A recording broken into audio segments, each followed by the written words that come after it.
तूने अच्छा खेत रख लिया और मुझे यह खराब खेत दे दिया, जिससे तेरी फसल अच्छी हो रही है और मेरी फसल कमजोर। कोई ना, अगली फसल पर खेत बदल लेंगे।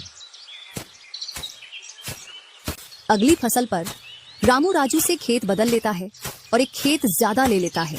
फिर भी राजू खुशी खुशी उसे खेत दे देता है। राजू के हिस्से में जो खेत थे उनमें फिर से वह दिन रात मेहनत करता।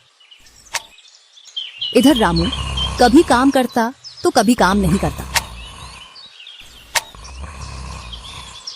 रामू के पास बीज खरीदने के भी पैसे नहीं थे, तो वह पैसे लेने के लिए जमींदार के यहाँ चला जाता।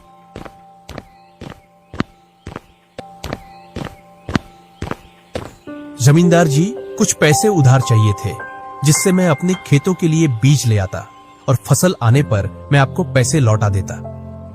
क्यों नहीं भैया, लेकिन आपको 2% ब्याज देना पड़ेगा। जी जमींदार जी, मैं ब्याज दे दूंगा। जमींदार रामू को पैसे दे देता है।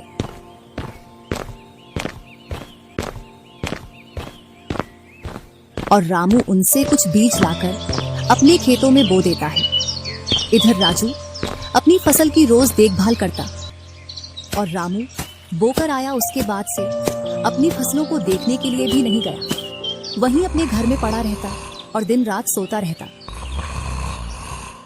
एक दिन जब फसल पकने का समय आया तो वह अपनी फसल देखने के लिए खेतों पर गया और फसल देखकर बोला, अरे इतनी कमजोर फसल! मैंने खेत बदल लिया, फिर भी लगता है मेरी ही किस्मत खराब है। जो भी जमीन में लेता हूँ उसमें अच्छी फसल होती ही नहीं है। ऐसे कहते हुए वह अपने घर आ जाता है और अपनी पत्नी से बोलता है, राजू की फसल तो अच्छी है, बस हमारी फसल ही कमजोर है। ऐसा कैसे हो सकता है? ऐसा तो होगा ही। दिन रात जो घर में पड़े रहते हो और खेतों में समय समय पर दवाई पानी नहीं दोगे तो फसल ऐसी कमजोर रहेगी। फिर बोलते हो किस्मत खराब है। किस्मत नहीं, मेहनत करनी पड़ती है। चल चल, मेरे को मत सिखा। अगर किस्मत ना हो तो कुछ भी नहीं होता। अगर मेहनत से कोई बड़ा बनता तो सबसे पहले गधा बड़ा बनता, क्योंकि उसके बराबर कोई मेहनत नहीं करता। और जो मजा जिंदगी में सोने में है वह मजा और किसी चीज में नहीं। बस इनको तो सुला दो, सोने के अलावा और कोई काम ही नहीं है। कुछ दिनों बाद जब फसल निकली तो राजू की फसल रामू से दोगुनी निकली, जबकि उसकी जमीन रामू से कम थी।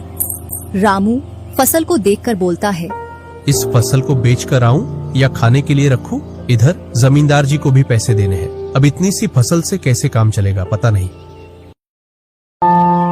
एक दोपहर रामू सो रहा था, तभी उसका गेट किसी ने खटखटाया।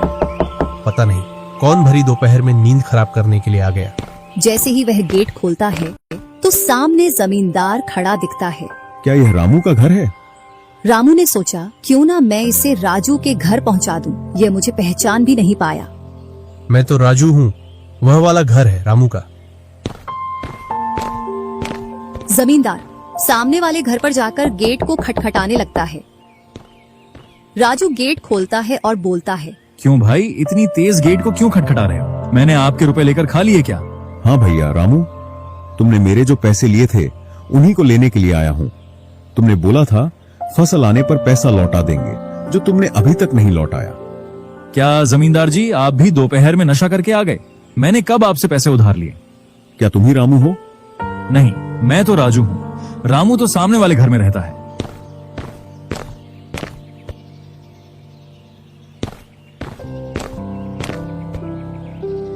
भरी दोपहरी में जमींदार का सर चकरा जाता है और वह अपने घर चला आता है और घर पहुंचकर मुनीम से बोलता है, ऐसा लगता है मुझे कि जो पैसे रामू के दिए थे वह पैसे अब लौट कर नहीं आने वाले। क्यों, ऐसा क्या हुआ जो पैसे वापस नहीं आ रहे हैं? रामू और उसका भाई दोनों हमशक्ल हैं और दोनों बोल रहे हैं कि रामू वह है, रामू वह है। और उन दोनों ने दोपहर भर मुझे इस घर से उसे घर दौड़ाया। जमींदार जी, पैसे निकालने की मेरे पास एक स्कीम है। बोलो कौन सी स्कीम है?